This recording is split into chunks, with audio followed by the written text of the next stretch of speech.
আপনাদেরকে অনুরোধ করব, কারো জায়গা জমিন দখল করা, কাউকে বিপদে ফেলে তার থেকে সুবিধা আদায় করা, বিপদে ফেলে কম দামে জমি কিনে নেওয়া, এই সমস্ত কাজ থেকে ইনশাআল্লাহ মনে করি শহীদ জিয়ার সৈনিকরা দূরে থাকবে, এটাই আমরা প্রত্যাশা করি।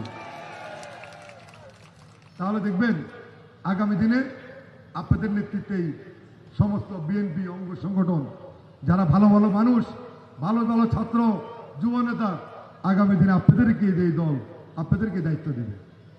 আর যদি লোক সামলাতে না পারেন তাহলে বাদ পড়বেন। দেখেন না অনেকেই পদ পদবি ছাড়া ঘুরতেছে, তাদের আর ভালো লাগে না।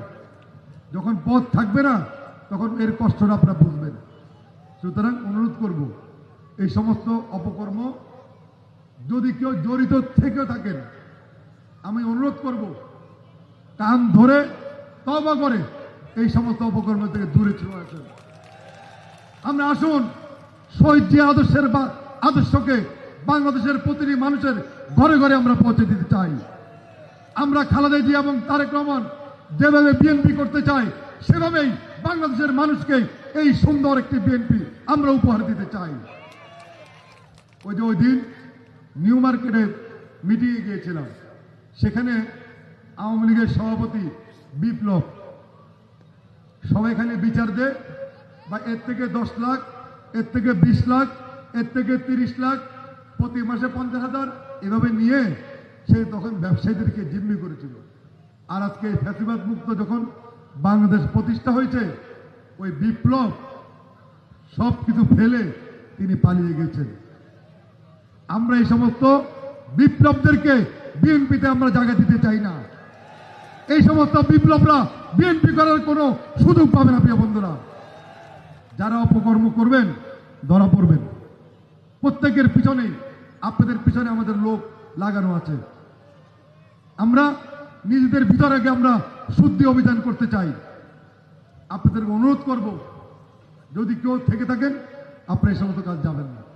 আওয়ামী লীগের আছে কি অবস্থা, তারা এত অপকর্ম করেছে, এত সন্ত্রাস করেছে যে তারা আজকে বাংলাদেশ ছেড়ে শেখ হাসিনা থেকে শুরু করে ওই ওয়ার্ডের সভাপতি পর্যন্ত আজকে একসঙ্গে পালিয়েছে।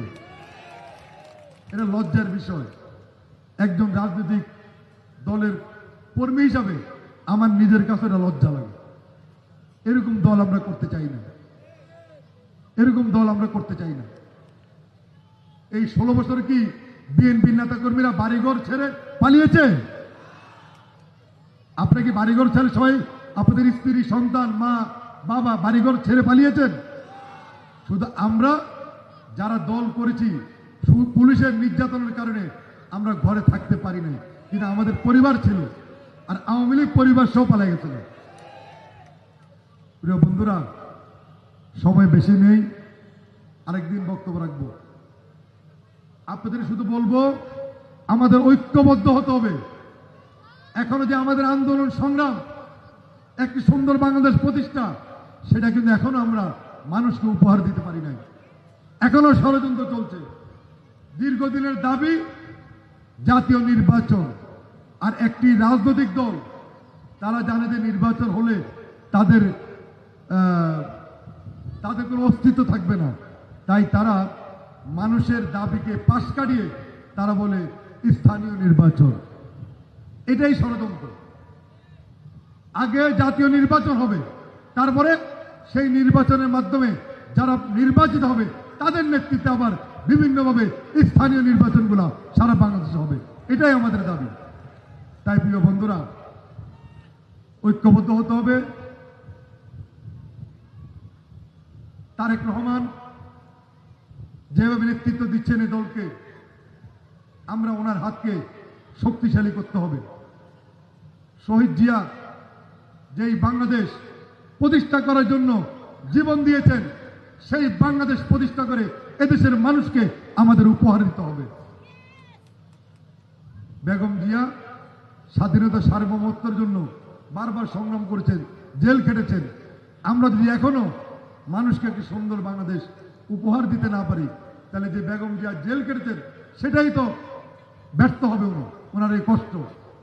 আমরা চাই যে আদর্শকে বুকে ধারণ করে বেগম জিয়া বছরের পর বছর কারাগারে থেকেছেন, যে আদর্শকে বুকে ধারণ করে তারেক রহমান 16টি বছর দেশের বাইরে থাকতে বাধ্য করা হয়েছে। আসুন প্রতিশোধ নেই, সুন্দর বাংলাদেশ প্রতিষ্ঠার মাধ্যমে তারেক রহমানের নেতৃত্বে বাংলাদেশের মানুষকে একটি সুন্দর বাংলাদেশ উপহার দিব। এটাই আজকে আমাদের শপথ নিতে হবে প্রিয় বন্ধুরা। সেই প্রত্যয়ে আগামী দিনে আবার আপনাদের সাথে দেখা হবে। সেই প্রত্যয়ে আজকের মতো বিদায় নিচ্ছি। খোদা হাফেজ। বাংলাদেশ জিন্দাবাদ। শহীদ জমর হোক। দেশ নেত্রী বেগম খালেদা জিয়া জিন্দাবাদ। আমাদের সকলের প্রিয় নেতা তারেক রহমান জিন্দাবাদ। কামরাঙ্গীরচর থানা বিএনপি জিন্দাবাদ জিন্দাবাদ। আপনাদের সকলকেই ধন্যবাদ।